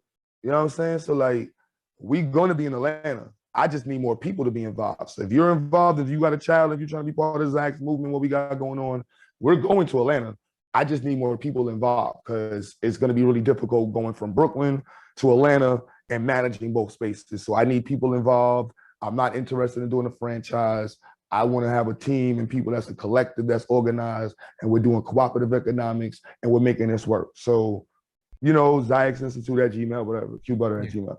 You know, I had to throw that little footnote. Yeah, somebody in the chat said, how is protesting productive?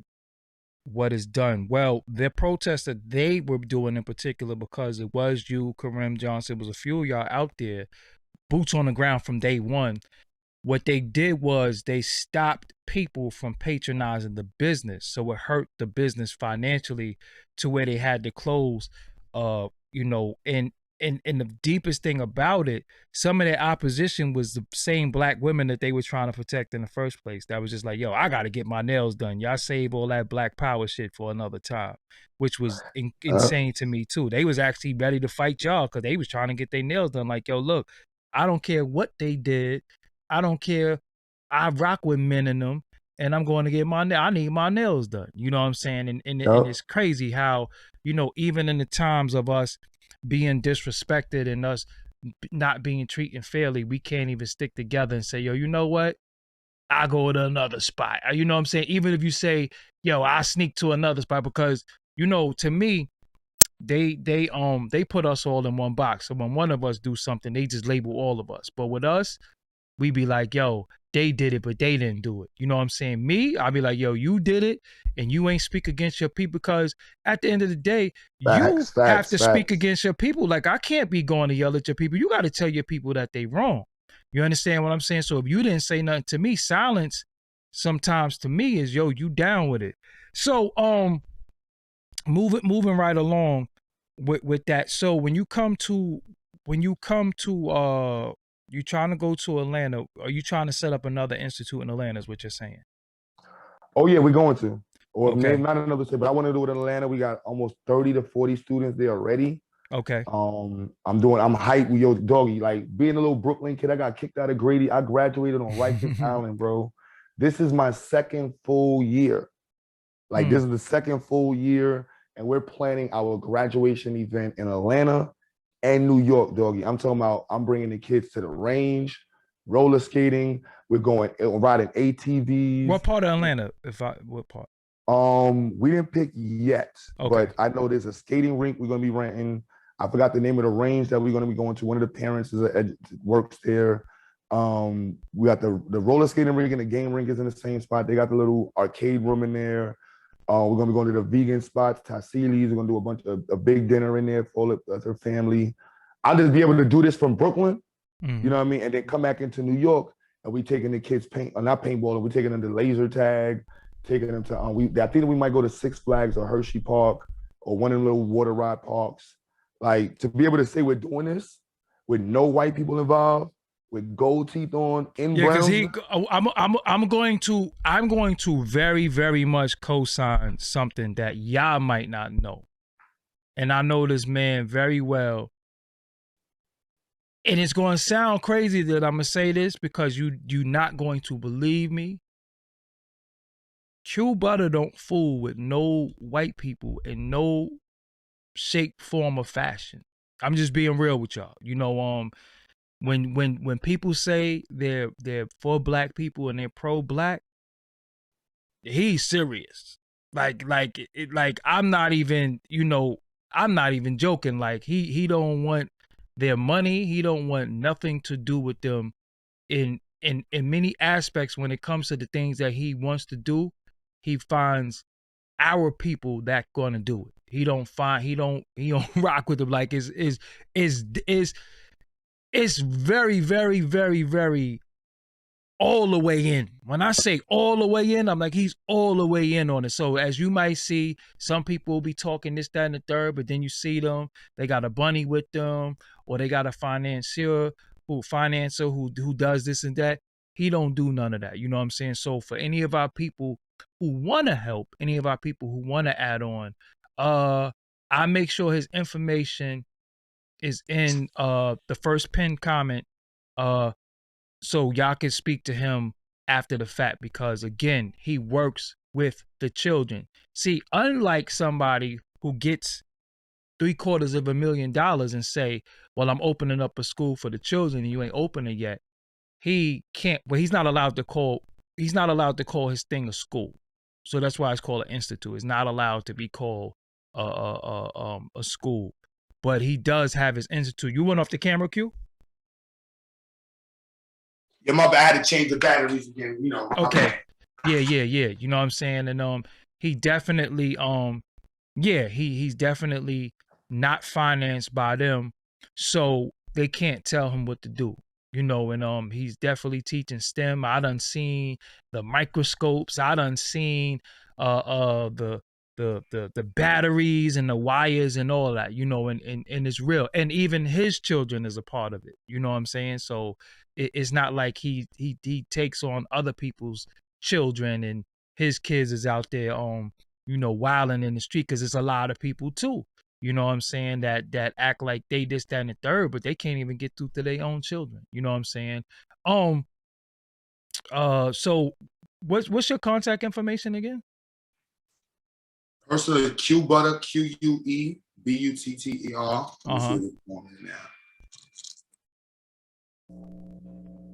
Yeah, I am 1-1. You got me? It's good? Yeah, we hear you. Yep. QUEBUTTER@gmail.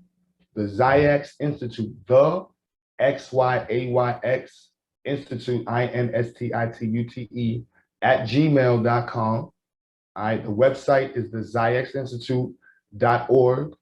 Our nonprofit organization is zyxthemovement.org, XYAYX, themovement.org. We're a fully chartered 501c3. Our mission statement states we are for Black people only, Aboriginal people, Indigenous people, people of African descent, African Americans. However you want to spin it, that's what we're here for. You got a problem with that, go tell them over there, go tell them over there. We've only collected, I think, all together, and I'm proud about this, Doggy. We can say, I think we've only raised altogether about $70,000 in 4 years. That is terrible. But with that little bit of money, we have been able to reach 100. We are now at 165 children, 100, every 140, 160.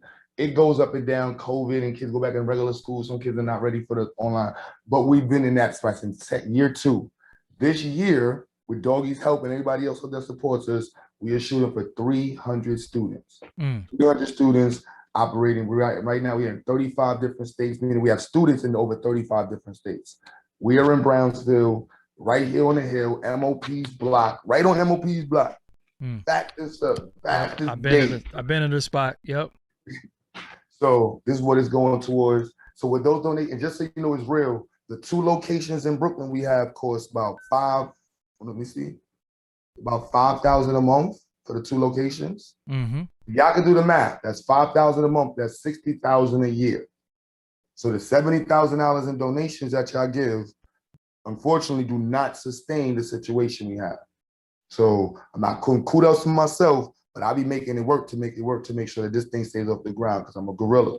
But if you want to continue to make sure we can make this work, we need your support. So you can donate. The Cash App is Zyx the Movement, $ XYAYX the Movement, or you can go to GoFundMe and just Google GoFundMe Zyx, and you can see what we got going on there. You want to volunteer? We're definitely looking for volunteers. I can pay something. So you technically with me a volunteer or some way I can try to give you some kind of stipend or something to alleviate some of the expenses you have with helping out the situation. But we do need all types of help. Again, if you're in the Atlanta area, hit me up, email us, the Zyx Institute, or you can contact, I think we have an email just for Atlanta, Zyx the Movement ATL. Yes, you can email Zyx the Movement ATL at Gmail. If you're interested in that, we are going to be in Atlanta. I just need people. Yeah. BLM. How you feel about BLM? I don't fuck with them. It's a nice slogan and shit, but they be promoting mad lesbians and gay shit and the trannies and all that stuff. If that's what you want to focus on, that's what you focus on. I ain't got no time for that. What's your Instagram?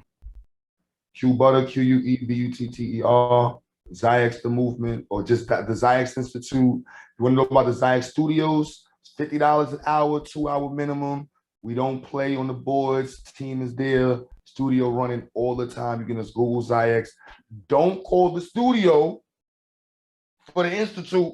And don't call the Institute for the studio. I got I don't know how many phone numbers I have, but I have a phone number for all the different businesses.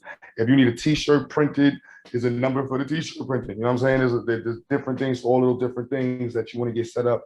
And if you want to be part of the movement, for the Institute, let me say that, is one faction of some of the ideas that I have and the people have inside of Zyx is what we want to bring to the community as means of empowering and actually fighting the issues that's plaguing our community.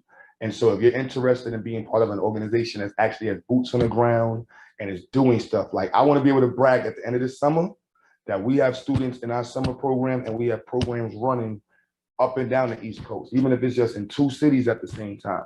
That's Black power. We already have a student in Kumasi, Ghana. Shout out to my sister Michi. We're looking at trying to do something in Gambia and Ghana. Shout out to my man O'Shea. He's trying to get us in Uganda. We want to be in Jamaica. We want to be in Haiti. So wherever you are, and if you're serious about making what we got going on happen where you are, all you got to do is hit me up. And we need to find a space that has 5 rooms. Our model is totally different, dog. We on some super New York trap shit with the school shit. We on some Brooklyn shit. We on some Brooklyn shit. So long as it has 5 rooms that are about 10 by 15 feet each, I can get it popping. 6 rooms. So don't call me if somebody got this big building. I'm not looking for no stupid big Umar Johnson building. That is just not the model. You know what I'm saying? Give me 5 to 6 rooms, a little space where the kids can go play in the dirt and run around. We gonna make the rest work. You know what I'm saying? What's the Cash App? Let me pin it. Let me put it here. XYAYX the Movement. So Zyx the Movement. XYAYX the Movement. Shout out to the whole B1 family, my brother Taz. Shout out to Nyla. The whole family, man. My man Doggie Diamonds. Make sure you like and subscribe. Hit the button. Hit the freaking button. Doggie Diamonds been doing this for the longest, man. Keeping the real in your ear. You know what I'm saying? The shit that's hard for people to speak. The shit that people that want to hear. Doggie been bringing it for the longest, man. I been fucking about All Is right. Doggie. Yeah. So Hey. XYAYX, the movement. Yep. All right. So I'm gonna put that up there right now, and I'm I had actually to gonna close the windows in this room and shit. It's hot in the bitch. I'm in sweating like a motherfucker. let me pin that. I'm gonna pin that to the top. Yeah, that's gonna be pinned. So yeah, that's the Cash App right there. And I'm gonna put the institute.org up there too, where you can read the mission statement and do what you need to do. So before we go, hip hop. Besides the Brooklyn dudes that's coming through, because a lot of them came through the studio. You know what I'm saying? A lot of people don't know that. What you think about what's going on out there right now? Outside of Brooklyn? Yeah. Really gay. Oh man. Oh, my bad. I ain't trying to get your channel, but I mean, nothing against the gay community. But I just think that the hip hop community is embracing the sexuality that the industry wants to be promoted a lot, and that's heavy, sexual, like just all types of promiscuous behavior, scandalous behavior, and some of the mainstream ideologies that have at one time seemed like something that was taboo. Mm-hmm. It's regular now where you see videos of women sitting on top of each other's faces with snakes underneath them. You got a video of a dude twerking on a devil. Like some of this stuff, the level of, there is no disdain for taboo anymore. There's no respect for it. And so the generation that is being promoted and the generation that's coming about, they're going to understand that you have to have respect. There's a reason why we have self-respect. Mm-hmm. There's a reason why we have, maturity. We're not telling you to be like this because we're trying to be mean. We're telling you like, no, like you're fucking, no, I don't, can I say the word retarded? I personally like the word. You too. I'd be like, I gotta make sure I'm political. It's fucking retarded. Like, I don't get it. So I'd be like, whatever, bro. Like, y'all dudes is just all over the place. You got dudes dressing in dresses on the regular just to get an interview. I don't know what the hell is going on. I'd be like, where's your father at? Then you look at some of the fathers is at I don't know what's going on. So I just like, you know what? I'm just gonna focus on my people, and the people I mess with don't really mess with those people. And if they do, it's only out for entertainment purposes, outside of entertainment purposes, and barely for entertainment purposes, because there's so many things to be entertained about. Why would you watching a dude rap in a dress? I don't know why you would want to watch a dude rap in a dress. Mm-hmm. What about the black men that's so-called at the top of the totem pole? How much responsibility do they have for the landscape of the music? They're not displaying any form of responsibility, I think. But I also think the older dudes, they come from that Ralph Ellison invisible man concept. Like, I'm gonna be pro-black behind the scenes. Mm. I was stricken by that in my earlier years. And it was a student who really kind of made me pay attention to the fact that this generation, that's what I like about the conscious community, because they did teach people that you can put black balls in front.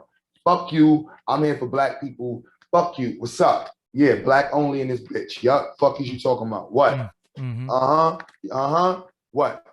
And that energy, people haven't seen that for a long, long time outside of the Nation of Islam and the Israelites. Shout out to both of those families. I've never seen nobody tell a white man you ain't shit. You Shut the devil, yeah, you the devil.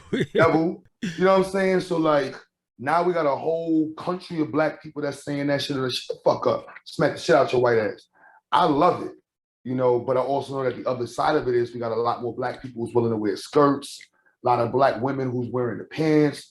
You got some people that's not wearing anything. I don't know what the hell is going on. You got white people that want to be black. You got men that want to be women. You got women. I don't know. This generation is out the roof. And I just think that human needs to go. First time, now and again, we need to go through this bullshit. Mm-hmm. Reach the next level of life. We need to get this out of, It's a cleansing. It's a cleansing that has to happen sometimes. Like, well, one thing about me, I like to see stuff so I could say, okay, you a dub, you a dub, you a dub, you a dub. I'd be more fearful of people that's hidden and I don't really know what they about. Once I learn what you about, I'm good bread. You one strike, you out with me. Shout out to Charlotte for the donation. One strike, you out. You got one dress, you got one fingernail painted. You know what I'm saying? You got because there's no second chance. When you show me who you are, I'm gonna believe you. And I don't do things for the bag. So when I know you willing to do anything for the bag, anything in between don't matter. And you gonna give up your MVP. And you know what that means, your morals, values, and principles just for the bag. So once I see people who just say, yo, I gotta get the bag, I gotta get to this money, I gotta get this. It's like, so what are you willing to do to I just gotta get to it. No, that means, it was a meme going around a long time ago that said, yo, would you slap your mother for $2 million? And people's like, yo, she just have to understand and we'll split the money. I'm like, damn, so you'll slap your moms for money? So what won't you do for money? Oh shit. Like when you really think about that, like it just, yo, listen, bro, it has to be something that you just saying, yo, I'm not doing that for money. I don't care how much money it is. And I be seeing people get money dangled in their face. And all it really is to break your pride, your discipline, and your spirit. And then people just want to just be like, yo, but look, you did this for money. And that's the type of like, yo, nah, I didn't do nothing for money. I'll do without it. You know what I'm saying? I remember they'll have people when you think about like game shows and stuff, and people will be, they'll put like pig knuckles in the blender and do all types of stuff. Hold on, homie in the chat room, yeah, you out of here because you just said you leaving mad comments, and I don't even play that. You know what I'm saying? You just got one. Again, you got one dumb thing to say, and I don't even want you a part of what I'm doing. You know what I'm saying? I don't even want you a part of what I'm doing. So yeah, it's like it's not about getting, because you're gonna get money, bro. Listen, the average person who's broke, a homeless person, believe it or not, see more money in a day than working class people. You looking at them because they homeless, and then you think that they're broke because they're homeless, but they've been out there begging from sun up to sun up and getting, somebody gonna come give them $10. Somebody gonna come give them $5. So he might have made $200 in a day on some panhandling. So, and you might only make $60 a day and you work 10 hours. Because the taxes, you understand what I'm saying? So a lot of times people look at people's appearance and be thinking, oh, he broke, or he don't got this, he don't got that. Nah, you have no problem what you talking about. Somebody said I'm Al Richburg family. You goddamn right. Yo, hit me up. Damn, where the hell is Richburg? The original track masters. Yo, hit me up. Please hit me up on Doggie Diamonds. DM me because I need to get in contact with Richburg. You said we used to be together at the studio. Damn, I had to be like 15 at the time. But yeah. So yeah, we not dealing with BLM. We not rocking with the industry. We not rocking with so the drill thing, Pop Smoke, the way his situation ended, what was your thoughts with that? Unfortunate, man. Rest in peace, Pop Smoke, man. But again, it's the entire embodiment of his music was predicated on death. Mm-hmm. You know what I mean? Like making songs talking about dead people. You know what I mean? Like he originally got viral when he was young off of a young brother swinging on him. But the brother who swung on him got killed by police. Wow.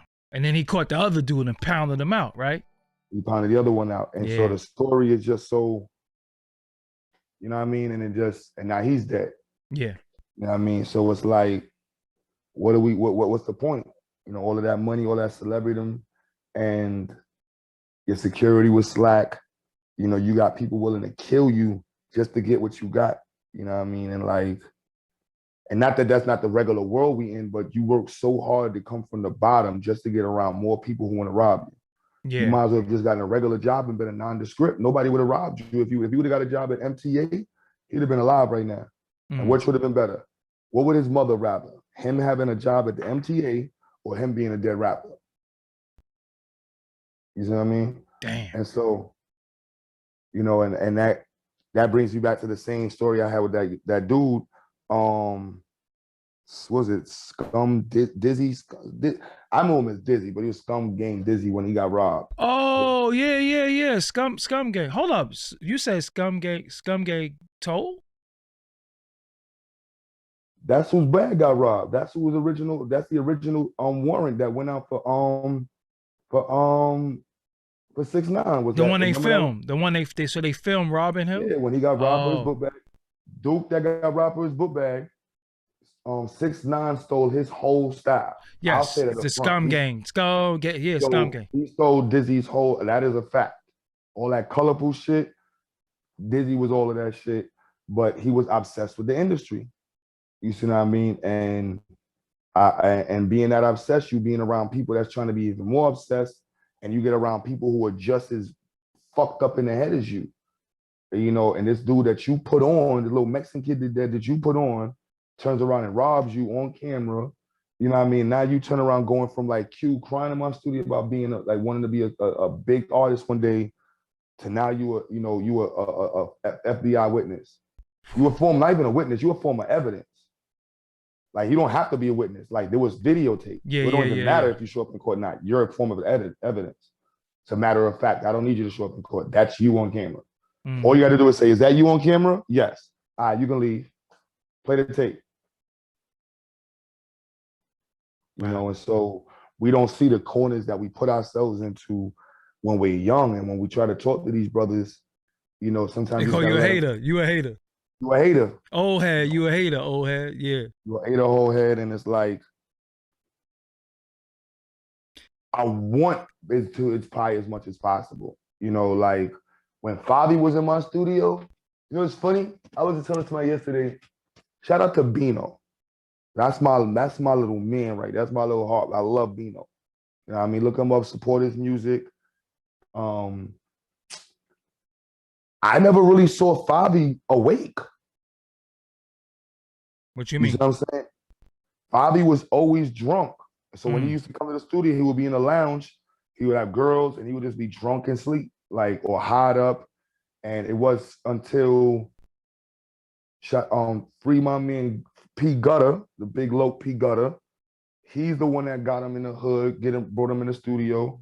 And then my next man was the one that kind of cleaned him up and got him to focus in the studio. And I ain't gonna lie, I really didn't see what they saw in Favi. Because to me, Bino was the talent. Like, Bino energy is television. Like, you know what I mean? Like, he has that potentiality. I didn't know what they saw. Potentiality is a word? Oh, I never, thank you. I never heard potentiality ever, so salute. Well, you say the potential, he has that potential, so. Yeah, like, yo, he got the potentiality. Yeah, that's it. Well, maybe I'm using it wrong. It's the middle of the night. Yeah, right? Like, it is like midnight, right? Yeah. Who knows? I might be having a conscious moment. I might be making up words and selling them.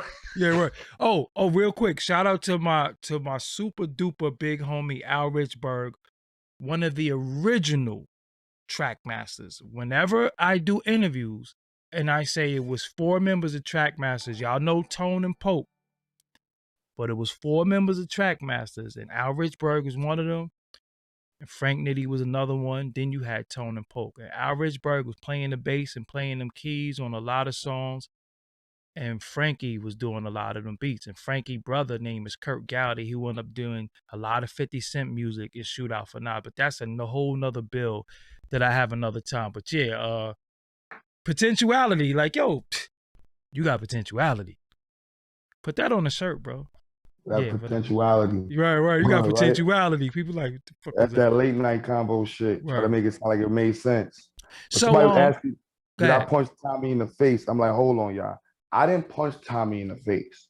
Everybody be asking randomly that question. I didn't punch Tommy in the face. Tommy Billy got punched in the face. But I'll be honest with you, Uh-huh. Tommy earned that shit. So if that was in a real street situation, Tommy would have probably died. You don't, if unless you built like that, y'all, you don't tell nobody, do what you want to do then. So whatever, do what you want to do.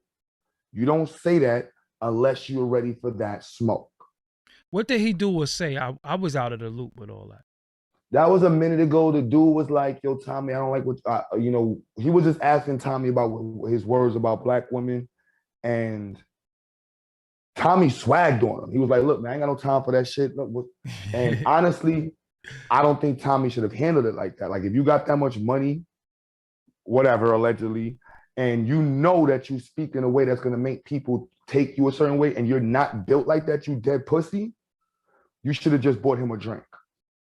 That would have been the respectful swagger thing to do. Like, yo, brother, it's just YouTube. If you don't like my thing, we can sit down and talk. Yo, you look like you smoke. You want some weed? You want something to drink? It's an event. Let's just chill. We can go out and we can have a long conversation. I'm not that type of dude. You know, I'm not here to be beef with nobody. I'm here to enjoy New York. You know what I'm saying? Let's shake on that. That would have made me look at him like, oh, he's gangster. Mm-hmm. Instead, he turned around and told this dude, anybody got no time to hear that shit, man. I'm out of here. Do what you want to do. And then when Duke hit him, he said, you stole on me. And I looked at him like, stole on me? You don't even, what the fuck is he saying? Yes. I was so confused because he was saying you stole on me. And I'm like, I don't know why is he saying you stole? I've never heard nobody use you stole on me like that. Mm. You know what I mean? Like, did we ever say it like that? Nah, we used to say steal. We used to say steal. I steal on you. And then when we describe what somebody did, we say, yo, he stole on him. But I never said, yo, you stole on me. I'd be like, yo, he swung. We'll say swung. We'll say swung on me, but we'll never say stole on me. He was screaming it out. And then the dude he had for security just backed all the way up. And what he didn't know at the time, as much as y'all talk about that, some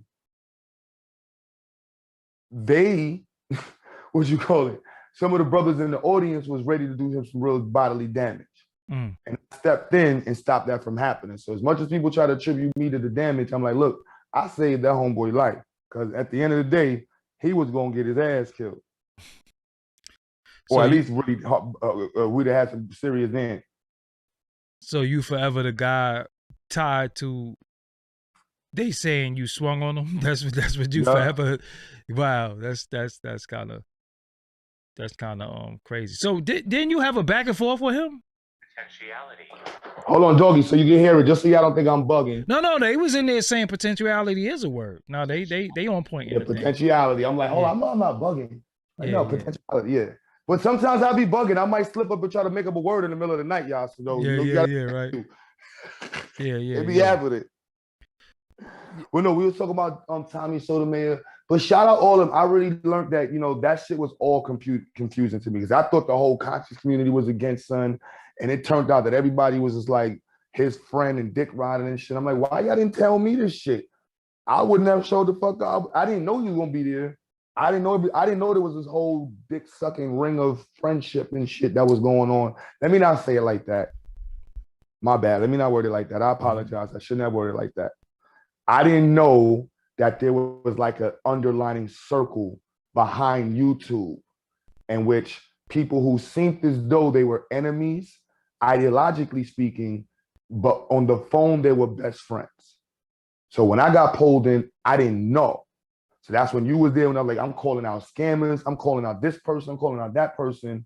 And while I'm calling them out, and I'm thinking that these people don't friend, they all actual friends. Remember, I used to tell you, like, yo, all this is a joke, bro. Like, dudes ain't really about that life. But the deal, even with him, I'm gonna be real with you, I never had a problem with him. With Tommy? Nah, I never had a problem with him because I understand what he was doing. And one thing, no, huh? I said I get it now. Yeah, well, even beyond YouTube, this is my thing. Everybody has a right to say what they want to say, feel how they want to feel, and I'm not here to correct anybody. If I listen to it, then I'm part of the problem. The thing is, if I don't agree with something, I just turn away from it. So I'm not gonna go on McDonald's every day saying, yo, this food is nasty, because they're gonna be looking at me at McDonald's like, yo, he coming here every day at the same time saying it's nasty, and it's $1 billion corporation, and it ain't going nowhere. So my thing always with people is just like, yo, do we get mad at the person or do we get mad at the audience? Because listen, as long as it's an audience, it's gonna exist.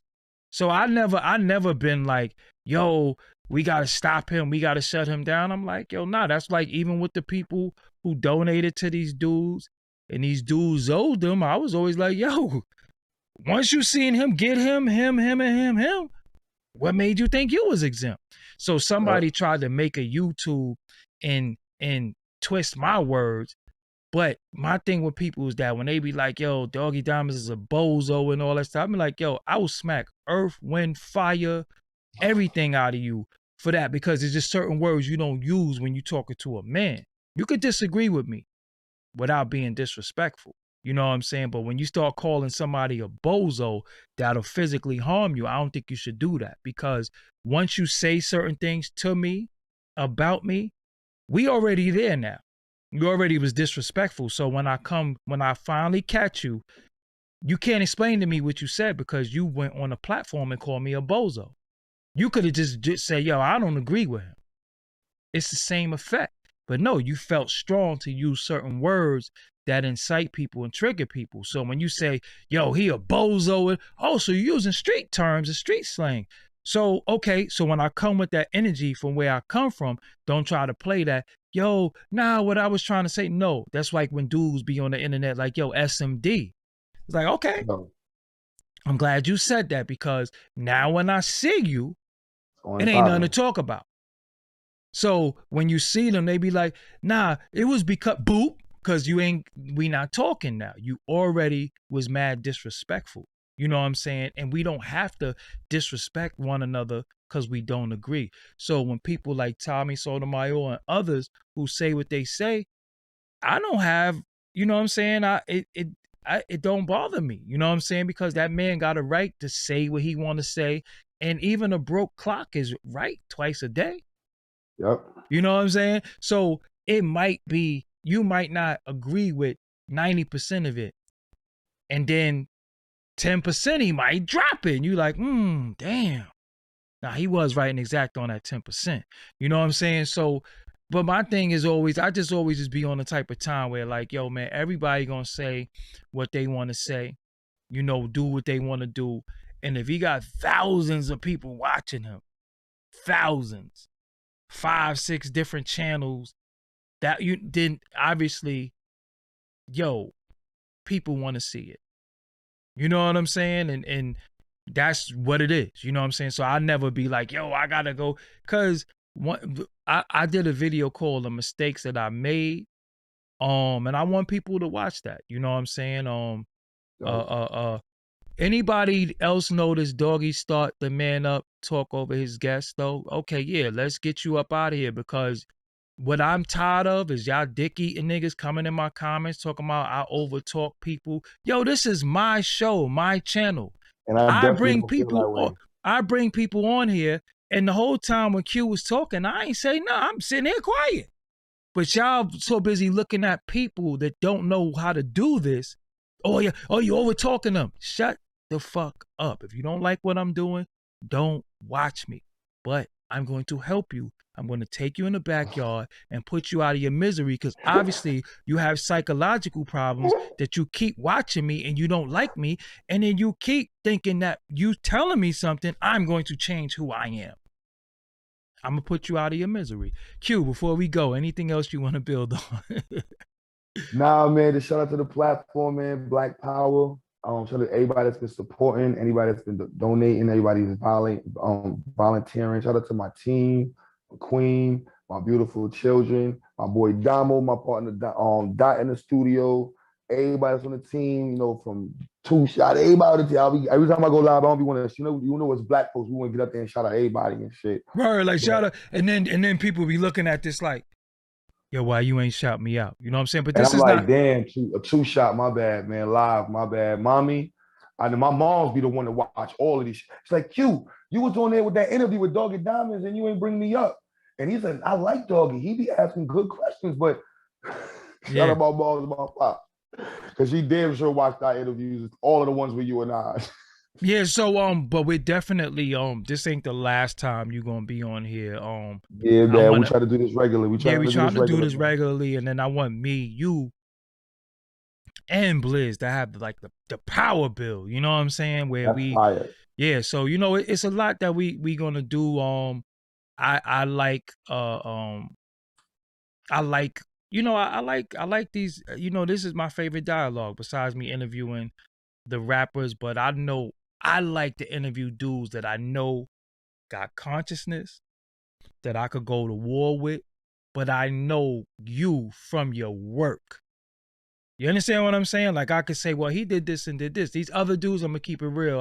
I've asked some of them before.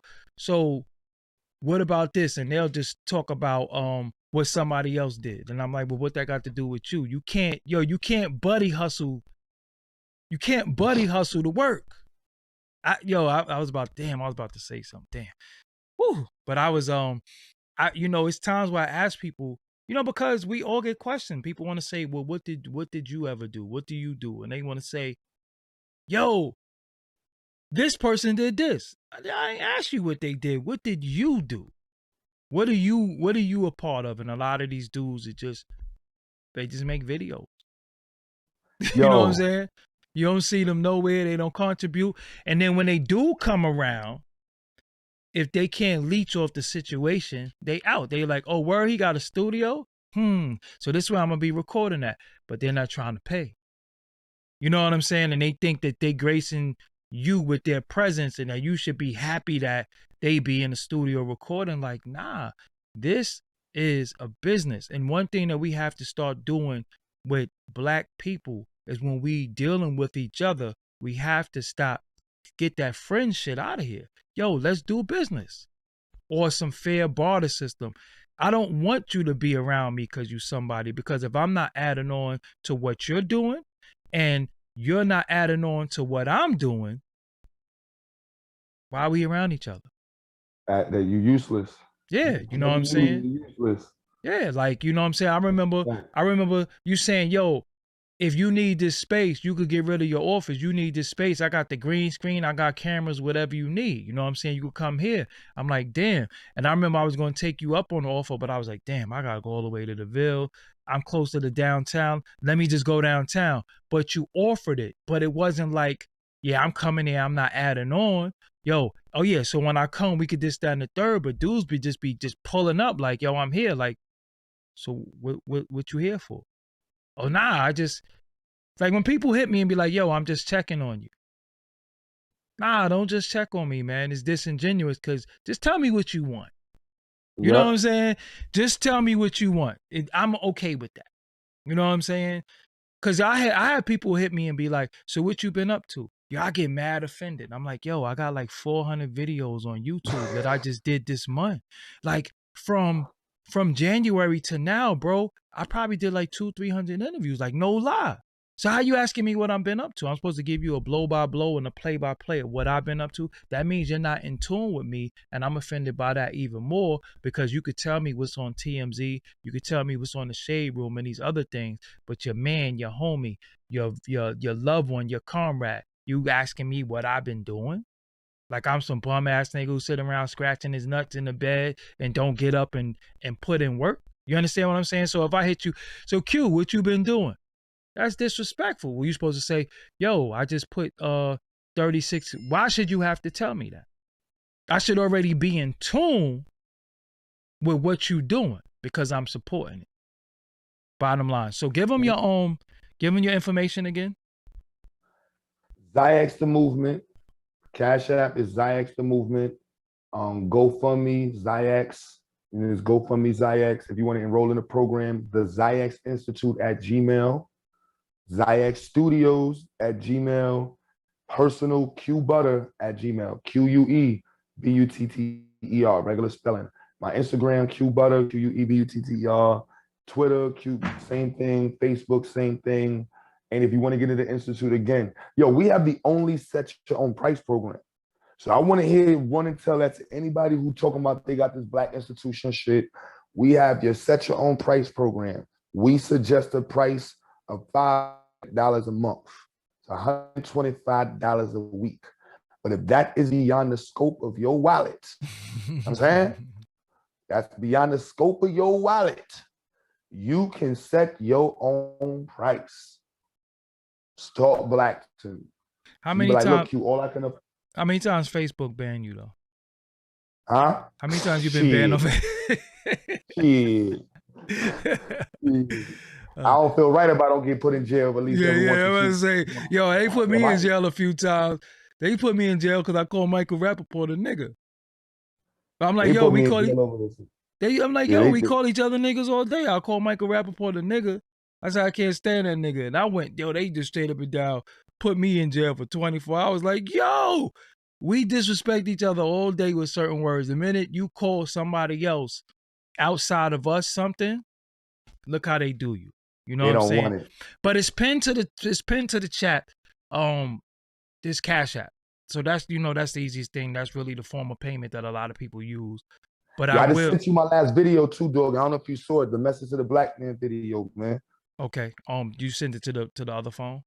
Yeah, I sent it to your phone, and hell yeah, man. I would love to get your opinion of that one. If I can get a Doggie Diamonds, I'm asking you on TV for a Doggie Diamonds review of the song. Like, yo, this shit dope, this shit trash. Yo, Q, I like you, but this conscious shit trash, man. This is why this conscious shit is trash. No, I like, yo, I love conscious music. I love conscious people, but I don't love conscious characters. I love the consciousness in our people. I don't mind if I deal with all walks of life. You know what I'm saying? No matter which your walk of, well, I don't deal with the limp wrist walk of life. Let's just get that out there. But as far as like, if you are Hebrew, if you're Moor, if you're Nation of Islam, whatever that is, all of that is ours. So at the end of it all, whatever. I don't discriminate against that. Pan-Africanism, whatever. But the only thing that I don't deal with is people who come before the people and say, follow me and I'm going to show you the way, but I know you homeless or your teeth ain't right, or you know what I'm saying? Like, yo, you can't be a prime example and you ain't shit. You know what I'm saying? Like a dentist with messed up jibs, why you ain't fix your jibs? You know what I'm saying? Because you can't fix me and you broke. And when I say broke, broke is not always a monetary thing. Yo, your spirit is broke. You can't be talking this vegan shit and you look sick and skinny. I'm like, yo, my man, you need a steak, or you need them hairy chicken wings from the Chinese restaurant because you look hungry. Like, you don't look healthy.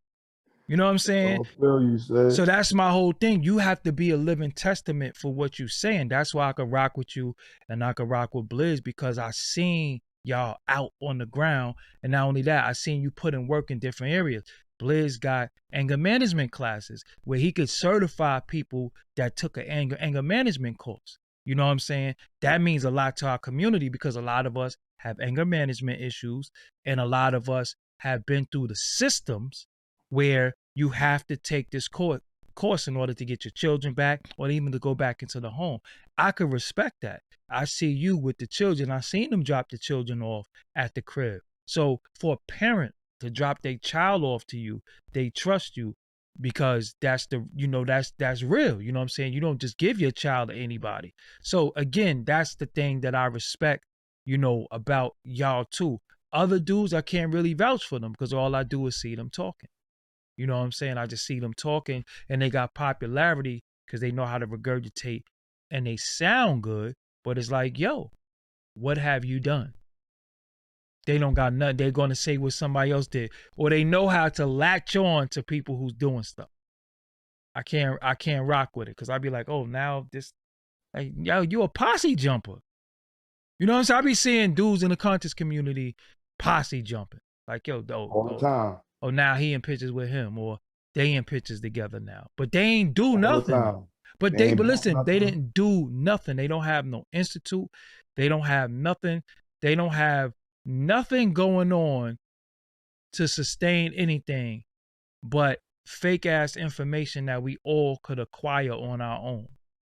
Because you're not That's even. what I'm telling. I'm like, yo, dog. I'm like, look, we have something in Brownsville.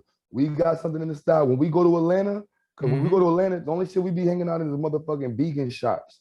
They don't got nowhere that's like they shit. That's like, no, we going out That's there. the point I'm making. That's our shit. This whole corner ours, man. Come on, we turned all the way up. Everything in this bitch is ours. That's the point I'm making, and I'm gonna keep it real. A lot of these dudes are just vendors. Just be real. They just trying to get popular to sell shit. They want to sell you. They want to sell you nappy sweaters. They were like don't get me started. You know what I'm saying? But yeah. So with that, bro, I thank you for coming through. I'm gonna make sure some of your information is pinned to the first comment, so they can stay in contact with you. And this ain't gonna be the last time. Oh no, we doing this regularly. Yeah, we gonna do this regularly. And I thank you for coming through. I will build with you later on. Yo, good luck, love you. Already know, King. Yes, sir. Peace. Brooklyn is definitely in the house. So All the yeah, y'all, time. that was Q Butter, who was here with me tonight. He's been on the platform a few times. If you go and you look in the platform, you can see many interviews with Q Butter on here. They probably gonna pop up recommended. But you know, we just here to build, and just chit chat. I thank everybody for supporting me. I'm Doggie Diamonds on all social media. DOGGI is spelled just like that. So just if you want to holler at me, if you want to go DM me and talk business or whatever the case may be, you can do that. Or if you just want to support and just give me a shout out, you could do that. Yeah, I'm not on the internet for I'm not an A&R. I'm not here to like listen to people's music. If you want promotion, I can provide that. But as far as just like, yo, I got some music that I think you need to hear, or this one is for you, don't send me that shit, because I don't need to hear anything and none of it is for me. I'm just being real with y'all. You know what I'm saying? I don't have the time in the day to just be sitting there listening to music. Because if your music is whack, you're going to make me mad as a motherfucker. I'm just going to be pissed off because I can't get that little 4 minutes back. So if you do drill or you just do certain music, just don't send it to me. You know what I'm saying? But if you got certain music and you're like, yo, can you promote this on your platform? I'm just trying to get it right. And the only reason why I take a small piece of money from people, because when you spend your money on stuff, you serious. Anything you get for free, you don't respect. You know what I'm saying? So with that, I'm Doggie Diamonds. Thank everybody for the donations tonight. Thank everybody, all the moderators for keeping the idiots out. Yeah, I'm out. I gotta go. I got gym in the morning, and I need some rest. You know what I'm saying? Get down, because dudes be like, yo, man, I got the one for you. Like, you ain't got shit for me. I barely have time to sit down and watch a movie. You think I'm going to just be sitting there listening to I'm just not listening to your music. You know what I'm saying? I just can't do it, man. I get thousands of people hitting me up. Like, damn, like I just don't want to do it. You know what I'm saying? I just don't want to do it. You might be dope, but I ain't doing it. I ain't doing it. Oh, I hit the wrong button. My bad. Make sure you click subscribe, youtube.com/DoggieDiamondsTV. Until next time, peace.